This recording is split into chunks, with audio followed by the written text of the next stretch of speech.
नमस्कार, मैं हूं आपके साथ सोनिया चौहान। उत्तराखंड की खबरों में आप सभी का स्वागत है। रुक करते हैं खबरों की ओर।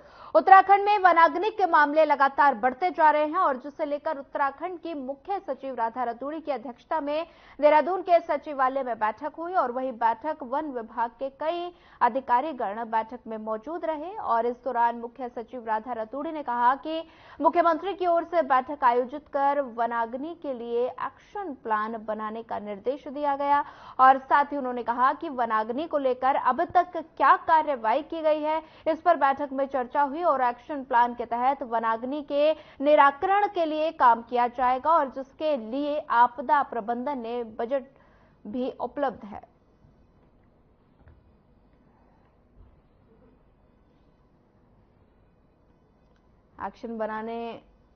एक्शन प्लान बनाने के निर्देश दिए गए हैं और साथ ही बता दें कि एक बैठक का आयोजन किया गया।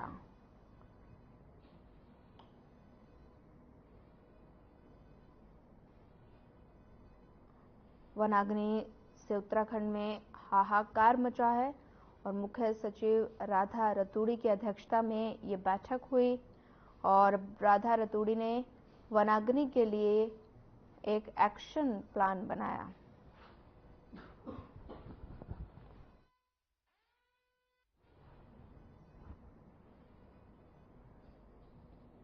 उत्तराखंड में वनाग्नि से मचा हाहाकार। मुख्य सचिव राधा रतूड़ी की अध्यक्षता में हुई बैठक। राधा रतूड़ी ने कहा, वनाग्नि के लिए बनाए एक्शन प्लान।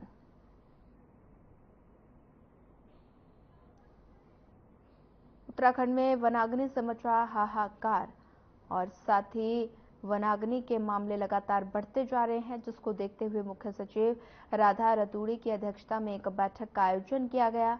बैठक में कई अधिकारी भी मौजूद नजर आए और राधा रतूड़ी ने कहा, वनाग्नि के लिए बनाए एक्शन प्लान। उत्तराखंड में वनाग्नि से मचा हाहाकार। मुख्य सचिव राधा रतूड़ी की अध्यक्षता में हुई बैठक। राधा रतूड़ी ने कहा, वनाग्नि के लिए एक्शन प्लान बनाएं।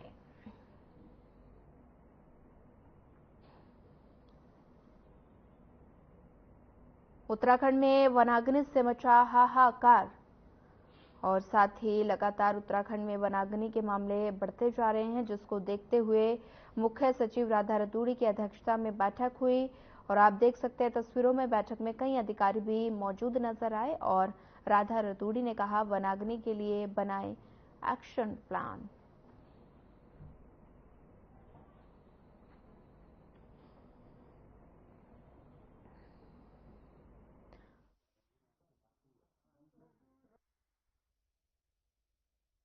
वन अग्नि को लेके हम लोगों ने सभी संबंधित विभागों के साथ अभी बैठक करी है। जो माननीय मुख्यमंत्री जी के सुबह निर्देश मिले थे कि आज ही आप लोग एक मीटिंग करके इफेक्टिव एक एक्शन प्लान बना लीजिए। इस समय मेरे साथ डीजीपी भी हैं और निशांत हैं और कहकशां हैं, होम सेक्रेटरी हैं। तो सब लोगों ने इसमें जो क्या क्या अब तक कार्रवाई की है उस पर हम लोगों ने चर्चा की और इसको तत्काल वन अग्नि की जो विकराल समस्या हो रही है उत्तराखंड में, इसको रोकने के लिए क्या क्या कार्रवाई होनी है उस पे भी हम लोगों ने एक एक्शन प्लान बना लिया है। तो यही अब सारे विभाग इसी प्रकार से सब एक साथ मिलकर काम करेंगे।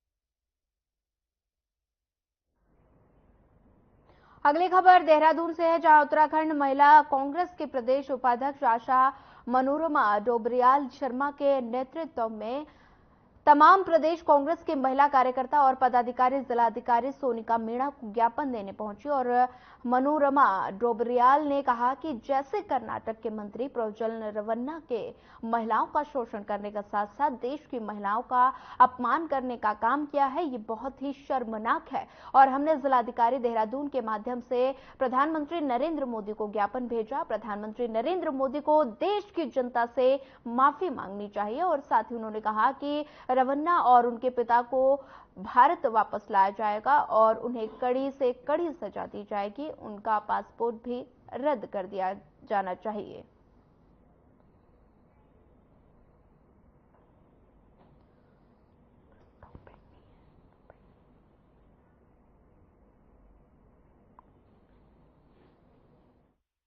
बता दें कि देहरादून की तस्वीरें हैं जहां पर रवन्ना महिलाओं का शोषण करने के साथ साथ उपाध्यक्ष आशा मनोरमा डोबरियाल शर्मा के नेतृत्व में तमाम प्रदेश कांग्रेस की महिला कार्यकर्ता और पदाधिकारी जिलाधिकारी सोनिका मीणा को ज्ञापन देने पहुंची। मनोरमा डोबरियाल ने कहा कि जैसे कर्नाटक के मंत्री प्रज्वलन रवन्ना ने महिलाओं के शोषण करने के साथ साथ देश की महिलाओं का अपमान करने का काम किया है, ये बहुत ही शर्मसार है और जिलाधिकारी देहरादून के माध्यम से प्रधानमंत्री नरेंद्र मोदी को ज्ञापन भेजा गया है और साथ ही प्रधानमंत्री नरेंद्र मोदी की देश की जनता से उनको माफी मांगनी चाहिए और साथ ही उन्होंने कहा रवन्ना और उनके पिता को भारत वापस लाया जाए। सभी लोगों को पता है कि जैसे कि कर्नाटक के मंत्री ने महिलाओं का शोषण करते हुए और पूरी देश की महिलाओं को शर्मसार किया है और हम इसी के लिए आज ज्ञापन दिया है कि हमारे माननीय प्रधानमंत्री जी को पूरे देश की महिलाओं से माफी मांगनी चाहिए। जिस तरीके की वो कहते हैं बेटी बचाओ बेटी पढ़ाओ का नारा देने वाली सरकार ही आज उन अपराधियों के साथ मिलकर उनके चुनाव प्रचार में लगी हुई थी जिन अपराधियों ने महिलाओं को शर्मसार किया है। और जिस तरीके से देखा जाए तो जो वीडियो सामने आए हैं वो 3000 के करीब महिलाओं के वीडियो सामने आए हैं। तो इसी में आज हमारी समस्त महिला कांग्रेस ने ज्ञापन भेजा है और ये मांग की है कि भारत में उसको बुलाया जाए, रवन्ना को और उसके पिता को भारत लाके उनके साथ कड़ी से कड़ी उनके ऊपर कार्रवाई की जाए और जहां तक उनका पासपोर्ट भी रद्द किया जाए। प्रदेश में लगातार जंगलों में आग लगने की घटना लगातार बढ़ती जा रही है और जहां एक और आग से करोड़ों की वन संपदा जलकर खाक हो गई तो वहीं आग से अब लोगों की जान भी जा रही है। और बता दें कि आग के कारण अब तक प्रदेश में 5 लोगों की मौत हो गई और वहीं सबसे ज्यादा नुकसान कुमाऊं मंडल में हुआ। वन विभाग की रिपोर्ट के मुताबिक जंगल में पेड़ नहीं जले और न ही वन्य जीव को हानि पहुंची और जिसे लेकर अब राजनीति शुरू हो गई है। वहीं आपको बता दें कांग्रेस के वरिष्ठ नेता सूर्यकांत धस्माना का कहना है कि आग अब आबादी वाले इलाकों में फैलने लगी है। 1500 हेक्टेयर में आग लगने के बावजूद भी वन विभाग के अधिकारी अपनी नाकामियों को छुपाने के लिए झूठ बोल रहे हैं।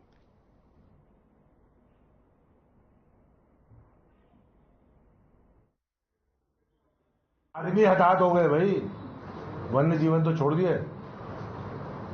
ये झूठों की सरकार है, ये केवल और केवल झूठ बोलते हैं। जंगल की आग के बारे में भी ये संभव है। जिस प्रकार से आपके चैनल आग दिखा रहे हैं, जिस प्रकार से समाचार पत्रों में फोटो छप रहे हैं, जिस प्रकार से हमारे पास पार्टी के तमाम लोग, जिम्मेदार लोग, नागरिक, आम नागरिक हमें फोन कर करके बता रहे हैं। कल तो आपको मालूम है किस तरह से वहां कुमाऊं मंडल में आग फैली है, आबादी में चली गई, मंदिर और धर्मशालाएं जल रही हैं, मकानात जल रहे हैं। अब आप कह रहे हैं कि कोई हताहत नहीं हुआ। अब वो इतने मतलब 1500 हेक्टेयर जंगल में आग लग गई और वन के अधिकारियों ने सारे जानवर गिन लिए कि सांप, नेवला, बिच्छू, पक्षी, बाघ कुछ नहीं मरा जंगल में। शर्म की बात है।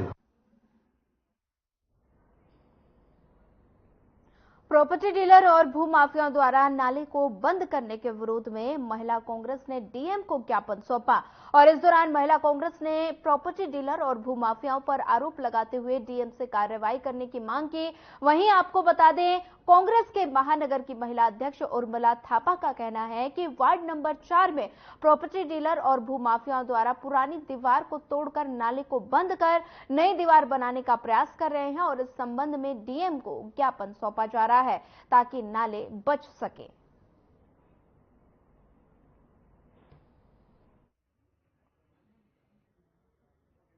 ये वार्ड नंबर 4 में नाले का मामला है जिसमें कि इसके पूरे खसरे नंबर भी लिखे हुए हैं। उसमें प्रॉपर्टी डीलर और भूमाफिया लोग उस नाले को बंद करने का प्रयास कर रहे हैं। जो पुरानी डेड एंड दीवार है उसको तोड़कर उस नाले को बंद करके दीवार दोबारा बनाने की कोशिश कर रहे हैं, जिसके लिए हम आज जो डीएम मैम को ज्ञापन देने आए हैं, जिससे कि हमारे नाले खाले बच सकें। आज ब्राजील का हाल देखिए क्या हो रहा है, आज सारे न्यूज चैनलों में चल रहा है, डूब रहा है। तो इसी तरह अगर हमारे ये नाले खाले भूमाफिया से बचाए नहीं गए तो एक दिन उत्तराखंड का भी यही हाल होने वाला है।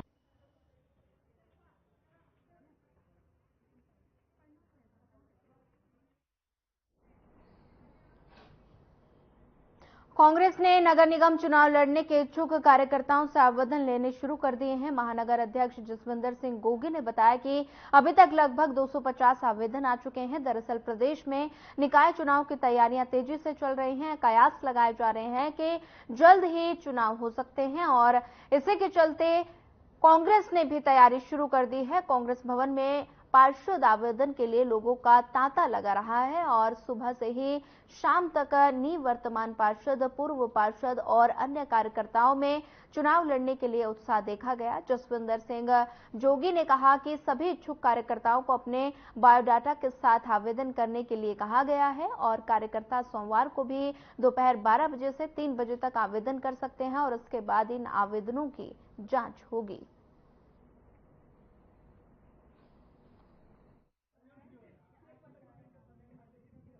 कांग्रेस में ही लोकतंत्र जीवित है। एक आवेदन करने की प्रक्रिया है और कांग्रेस में जो व्यक्ति आवेदन करना चाहता है, चुनाव लड़ना चाहता है, उसके लिए दरवाजे खुले हैं। और आप देख ही रहे हैं कि पूरे दिन आज महानगर कार्यालय में और बाहर लोगों का तांता लगा हुआ है, लोग आवेदन करना चाह रहे हैं, लोगों में उत्साह है। और मुझे लगता है ये नगर निगम के लिए एक बहुत अच्छा संदेश है कांग्रेस के लिए और मुझे लगता भी है और विश्वास भी है कि नगर निगम चुनाव को हम फतेह करेंगे। कल भी हमारे पास 100 के आसपास आवेदन आए, आज भी हमारे पास 150 के आसपास आवेदन आए, मुझे लगा 250 के आसपास तो अभी तक आ चुके हैं और शाम तक हम आवेदन लेंगे। इसके बाद कुछ दिनों में हम इनकी स्क्रूटनी करेंगे और किसी फॉर्म को हम रिजेक्ट नहीं करेंगे। अगर किसी फॉर्म में कोई कमी पाई जाएगी तो वो कमी की पूर्ति की जाएगी, उससे वो डॉक्यूमेंट मांगा जाएगा और फिर कुछ दिन बाद हम लोग दोबारा से इसमें रेक्टिफाई करेंगे और 2-4 दिन के लिए फिर आवेदन लेंगे।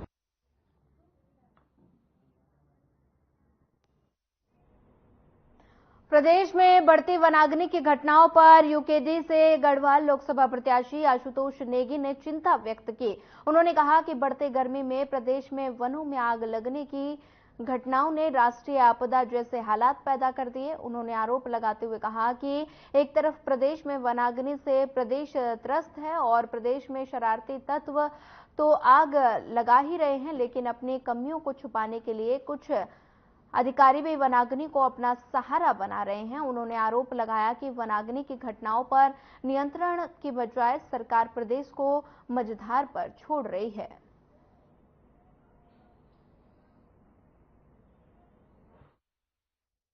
आजकल पूरा उत्तराखंड आग में चल रहा है, लेकिन प्रदेश के मुख्यमंत्री और वन मंत्री प्रचार प्रसार में जुटे हुए हैं कि किसी तरीके से केंद्र सरकार को 400 पार किया जाए। मेरा उनसे सवाल है कि केंद्र सरकार भले ही 400 पार हो जाए या ना हो, लेकिन आपने प्रदेश को मझधार में जरूर छोड़ दिया है, क्योंकि जो हालात प्रदेश के हो गए हैं वो किसी राष्ट्रीय आपदा से कम नहीं है।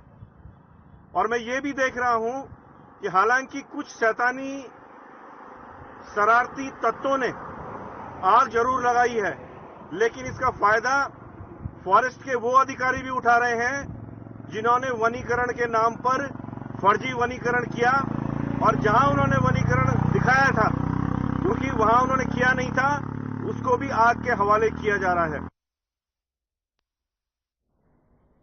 उत्तराखंड में आगामी दिनों में नगर निकाय चुनाव के प्रस्तावित हैं और साथ ही इन चुनाव को लेकर राजनीतिक दल अपनी तैयारी में जुटे हैं और महिला कांग्रेस के प्रदेश अध्यक्ष ज्योति रौतेला ने दावा किया कि निकाय चुनाव में महिला कांग्रेस के पदाधिकारियों को प्रत्याशी के तौर पर उतारने की पार्टी की प्राथमिकता रहेगी। साथ ही उन्होंने कहा कि पार्टी की ओर से सभी दावेदारों में खास तौर पर महिलाओं को प्रोत्साहित किया जाएगा, लेकिन इस बीच अगर संगठन में लंबे समय से काम करने वाली महिला नेत्री प्रत्याशी के तौर पर आवेदन करती है तो उनका पार्टी उनको प्राथमिकता देगी। देखिए, चुनाव की तैयारी तो जो भी हमारी महिलाएं हैं जो पार्षद का चुनाव लड़ना चाहती है, मेयर का चुनाव लड़ना चाहती है, हम लोगों ने सबसे बात करी है। अभी हमारी लिस्ट बन रही है कि जो जो महिलाएं प्रबल दावेदार हैं उन लोगों की लिस्टिंग की जा रही है, उन लोगों से बात की जा रही है और उसके बाद हम लोग उनकी लिस्ट को हमारे प्रदेश अध्यक्ष करण महरा जी को, हमारे जो नेता प्रतिपक्ष हैं यशपाल आर्य जी को और दिल्ली में जो हमारे प्रभारी हैं उनको देंगे। और जो मेरी टीम की महिलाएं, महिला कांग्रेस में विशेष तौर पर जो लोग काम कर रहे हैं उनके साथ मेरा कर्तव्य है ये कि मैं उनके लिए बढ़ चढ़ कर टिकट मांगू और उन लोगों को हम लोग पार्षद के रूप में, मेयर के रूप में इस प्रदेश में देखें। उसके लिए हम लोग दिन रात मेहनत कर रहे हैं, काम कर रहे हैं। चारधाम यात्रा में हेली टिकटों की अगर बात करें तो इस बार पिछले साल के मुकाबले ज्यादा श्रद्धालुओं के आने का अनुमान लगाया जा रहा है। वहीं यूकाडा के मुख्य कार्यकारी अधिकारी रवि शंकर ने बताया कि चारधाम यात्रा में केदारनाथ हेली सेवा की मई, जून, सितंबर और अक्टूबर तक की बुकिंग फुल हो चुकी है। साथ ही उन्होंने बताया कि जून से लेकर सितंबर तक यानी मानसून के समय की टिकट भी अभी नहीं खुली है और अभी तक कौन कौन ऑपरेटर अपनी सेवाएं चारधाम यात्रा में देंगे उस पर भी काम चल रहा है।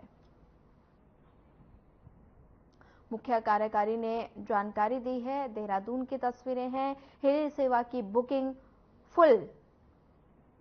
बता दें कि जून से सितंबर की टिकट उपलब्ध नहीं और लगातार मुख्य कार्यकारी ने ये जानकारी दी है। हेली सेवा की बुकिंग फुल कर दी गई है और साथ ही जून से सितंबर तक की टिकट उपलब्ध नहीं। मुख्य कार्यकारी ने ये जानकारी साझा की है। मई जून का जो है टिकट बुकिंग जिस दिन हमने खोला है उसी दिन जो है पूरा सेल ऑफ हो गया है और सितंबर अक्टूबर का भी हमने बुकिंग खोल दिया था, उसमें भी अधिकांश टिकट्स अभी बिक गया है। केवल जो मानसून पीरियड है, जो उस पीरियड का जो है जून 20 तारीख से लेकर के सितंबर 15 तारीख तक का पीरियड है, उसके लिए अभी हम लोगों ने टिकट्स खोला नहीं है। जैसे मैंने कहा था कि केवल 2 ऑपरेटर्स उस बीच में काम करेंगे। अभी कौन कौन सा ऑपरेटर काम करेंगे इस प्रकार का जो है एक विचार चल रहा है। उसका जैसे फाइनल हो जाएगा उसके बाद उसका भी बुकिंग जल्दी जो है खुल जाएगा। तो अदरवाइज जो है मैक्सिमम अक्टूबर तक का बुकिंग्स लगभग हो चुका है।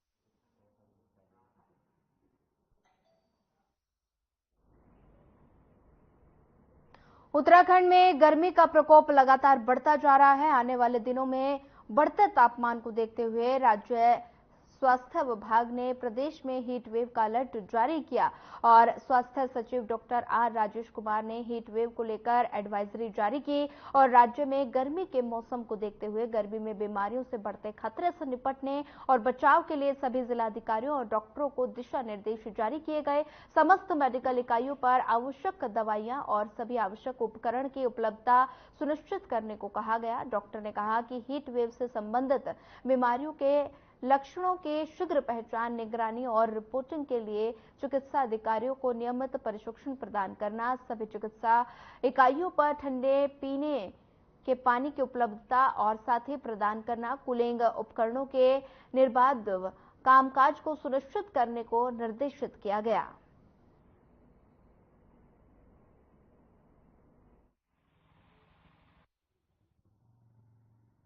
हम लोगों ने समझ उनके सीएमओस और जितने भी हॉस्पिटल्स हैं उन सबको हमने दिशा निर्देश जारी किए हैं और इसमें हमने प्रमुखता से ये बात रखी है कि सभी हॉस्पिटल्स अपनी दवाइयों की व्यवस्था सुनिश्चित करें और पर्याप्त फ्लूइड्स की भी व्यवस्था सुनिश्चित करें और साथ साथ हीट वेव से संबंधित जो भी बीमारियां होती हैं उनकी पहचान, मॉनिटरिंग एवं रिपोर्टिंग के बारे में भी हमने हॉस्पिटल्स को अवगत कराया है और सभी चिकित्सा इकाइयों में हमने निर्देशित किया है कि ठंडे एवं स्वच्छ पानी की व्यवस्था सुनिश्चित करें।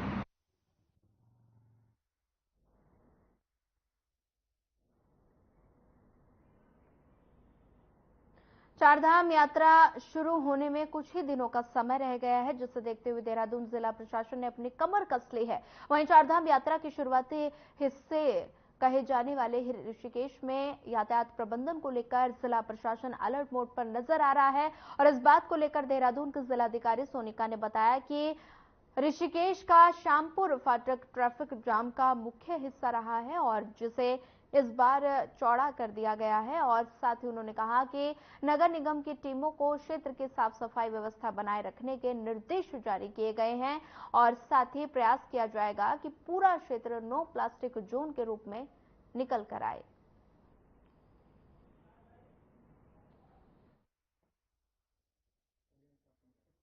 हमारे यहाँ पे मोस्टली जो ट्रांजिट ज्यादातर जो यात्री आते हैं वो वहीं से होके आगे चारधाम के लिए जाते हैं और जो मेन हमारा बॉटलनेक हमेशा से रहता है वो श्यामपुर फाटक रहा करता था। इस बार उसको चौड़ा कर दिया गया है, तो कोशिश यही रहेगी कि जाम और जो लंबा जाम लगता है उसका ट्रैफिक इशू ना आए। और इसके अलावा हम लोगों ने अपनी जो नगर निगम की टीम है उनको कह रखा है कि एक तो सफाई व्यवस्था पूरी करके रखें और साथ ही साथ कोशिश करें कि मिनिमम नो प्लास्टिक जोन के रूप में हमारा जो एरिया है वो निकल के आए। और ये इंस्ट्रक्शंस नगर निगम को भी है और हमारे एसडीएम्स को भी है। इसके अलावा परिवहन से रिलेटेड, वाटर सप्लाई से रिलेटेड, हेल्थ से रिलेटेड सारे इंस्ट्रक्शंस हमारे सभी को जा चुके हैं और हम अच्छे से यात्रा कराने के लिए तैयार हैं। आगामी चारधाम यात्रा के लिए उत्तराखंड स्वास्थ्य विभाग यात्रियों को बेहतर सुविधाएं उपलब्ध कराने के लिए पूरी तरह से तैयार नजर आ रहा है और इस बात को लेकर उत्तराखंड की DG health doctor Vinita Shah ने कहा कि सभी जिलों के सीएमओ द्वारा जितने डॉक्टरों की मांग की गई है उन्हें मुहैया कराए गए और साथ ही उन्होंने कहा कि चारधाम यात्रा वाले जिले के डॉक्टर और अन्य जिलों के डॉक्टर को मिलाकर कुल 389 एमबीबीएस डॉक्टर और 79 स्पेशलिस्ट और 337 पैरामेडिकल कर्मी तैनात किए गए हैं। अलर्ट मोड पर स्वास्थ्य विभाग बता दें कि 10 मई को उत्तराखंड में चारधाम यात्रा की शुरुआत होने जा रही है, जिसको लेकर प्रशासन पूरी तरह से अलर्ट मोड पर नजर आ रहा है और वहीं चारधाम यात्रा की तैयारियां भी तेज कर दी गई है, जिसको लेकर अलर्ट मोड पर स्वास्थ्य विभाग नजर आ रहा है। स्वास्थ्य विभाग ने डॉक्टरों की तैनाती की है और साथ ही बता दें कि 389 डॉक्टरों की तैनाती की गई है। जिस जगह पर डॉक्टरों की संख्या नहीं है वहां पर डॉक्टर के तैनात किए गए हैं और साथ ही बता दें कि चारधाम यात्रा को लेकर स्वास्थ्य विभाग अलर्ट मोड पर नजर आ रहा है। स्वास्थ्य विभाग इस यात्रा के लिए पूरी तैयार है और हम सुखद सुरक्षित यात्रा का हमारा मंतव्य है और जितना भी जिले से सीएमओ द्वारा डिमांड की गई है डॉक्टर्स की, वो हमने उनको प्रोवाइड कर दिए गए हैं। ऑलरेडी लगभग इस तरह से उनके जो अपने डॉक्टर तैनात थे और जो बाहर से दिए थे उस मिला के कुल 389 एमबीबीएस डॉक्टर्स, 79 स्पेशलिस्ट डॉक्टर और 337 पैरामेडिकल हम लोगों ने तैनात किए हैं। और ये सभी डॉक्टर्स को हमने और पैरामेडिकल्स को प्रशिक्षण दिया है कि हाई एल्टीट्यूड में क्या परेशानी होगी, मायोकार्डियल इन्फेक्शन या कोई और इमरजेंसी को डील करने के लिए। चारधाम यात्रा की तैयारियां तेज कर दी गई हैं। अलर्ट मोड पर स्वास्थ्य विभाग नजर आ रहा है और अलर्ट मोड पर स्वास्थ्य विभाग। चारधाम यात्रा शुरू होने से पहले केदारनाथ और बद्रीनाथ को जाने वाले यात्रा रूट श्रीनगर में पुलिस प्रशासन और तहसील प्रशासन ने अपनी तैयारी पूरी कर ली है, जिससे यात्रा में कोई खलल न पड़े। श्रीनगर यात्रा रूट को 3 जोन और 6 सेक्टर में बांटा गया है, जहां जोनल और सेक्टर अधिकारी चारधाम व्यवस्थाओं का जिम्मेदारियों को संभालेंगे और वहीं आगामी मॉनसून सीजन को लेकर भी प्रशासन चौकन्ना है। एसडीएम श्रीनगर ने बताया कि यात्रा की सभी तैयारी पूरी कर ली गई है और वहीं सीओ श्रीनगर ने बताया कि यात्रा के दौरान ट्रैफिक व्यवस्था न बिगड़े, इसको लेकर रुद्रप्रयाग चमोली में यात्रियों की भीड़ की जानकारी ली जाएगी और ट्रैफिक व्यवस्था बिगड़ने पर श्रीनगर में ही यात्रियों को रोककर उनके होटल में ठहरने की हिदायत दी जाएगी।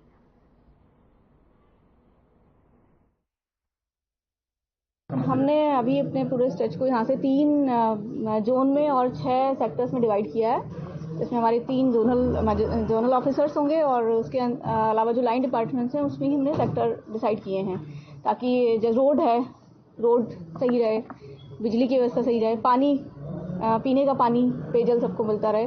आपको पता है कि इसी समय पे बारिश का भी मौसम आएगा और ये कलियासौड़ के पास में रोड भी जाम होती है, रोड ब्लॉक हो जाती है लैंडस्लाइड होने पर। तो उसके लिए हम क्या क्या व्यवस्थाएं करेंगे, पहले से जेसीबी हमारी कहाँ पर रहेगी, हेल्थ की टीम कहाँ पर रहेगी। चारधाम यात्रा के संबंध में शासन से एक आदेश आया है जिस संबंध में मेरे द्वारा जो स्थायी चौकी हैं उनमें आपदा से संबंधित पर्याप्त उपकरण, जेसीबी व अन्य के लिए मेरे द्वारा रिपोर्ट दी जा चुकी है। बहुत शीघ्र ही इन सभी छोटी छोटी समस्याओं का निराकरण कर दिया जाएगा। ट्रैफिक को लेके हम चारधाम यात्रा में हमारी मीटिंग आईजी स्तर से अन्य स्तरों से हुई थी। उसमें ये है कि श्री बद्रीनाथ, केदारनाथ, अन्य में कितने यात्री गए हैं उनकी सूचना रुद्रप्रयाग को, कर्णप्रयाग को, श्रीनगर को दी जाएगी और यात्रियों को असुविधा न हो उसके कारण से जो उनके वाहन हैं उनको रोकने का 12 घंटे, 14 घंटे, 24 घंटे रोकने का प्रयास किया जाएगा।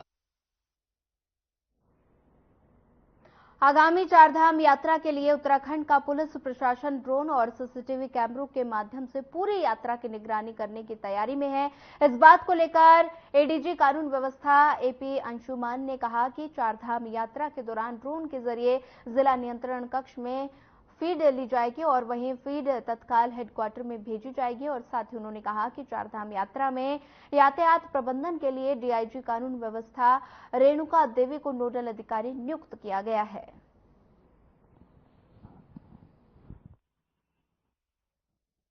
आपने बिल्कुल सही कहा।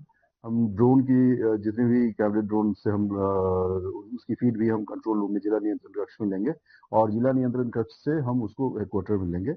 जैसा कि आप अवगत होंगे, हमने एक डीआईजी रैंक के अधिकारी को पूरे यातायात के लिए एक नोडल अधिकारी भी बनाया है और जो यातायात प्रबंधन को देखेंगी डीआईजी एलओ श्रीमती रेणुका देवी। और इसके साथ ही हमने जो सीसीटीवी है उसको भी व्यापक रूप से इंटीग्रेट किया है और उसकी फीड को भी हम लगातार मॉनिटर करेंगे जिससे कि हमें क्राउड कंट्रोल करने में और ट्रैफिक मैनेजमेंट में हमें सुविधा मिले।